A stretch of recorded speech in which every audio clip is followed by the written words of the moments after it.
तर आज आपण बघतोय पंढरीच्या वारीची शिदोरी म्हणजेच गोड गुळाच्या दशम्यासाठी 1 कप गूळ 1 कप पाणी हे मिश्रण गॅसवर चांगलं गरम करून घेतलं आणि अशा पद्धतीने गुळाचं पाणी बनवून घेतलं। त्यानंतर इथे 2 वाटी गव्हाचं पीठ, चवीनुसार मीठ, सुंठ, इलायची, जायफळ पावडर घातली, 2 चमचे तूप घातलं आणि व्यवस्थित हाताने हे मिश्रण मिक्स करून घेतलं। आपण जे गुळाचं पाणी बनवून ठेवलं होतं ते कोमट असतानाच पिठामध्ये घालायचं आणि छान घट्टसर अशी कणिक मळून घ्यायची।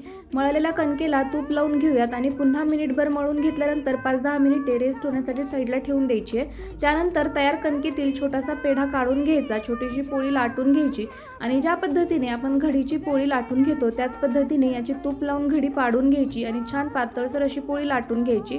आता मी ते ह्या डब्याच्या झाकणाने कट करून घेते कारण मला सगळ्या दशम्या एकसारख्या आकाराच्या हव्यात। तुम्ही नाही कट केला तरीही चालेल। वरून छान तीळ टाकायचे, पुन्हा एकदा लाटून घ्यायचं आणि छान तूप लावून ह्या दशम्या भाजून घ्यायच्या। ह्या दशम्या 7 ते 8 दिवस सहज टिकतात, नक्की ट्राय करा।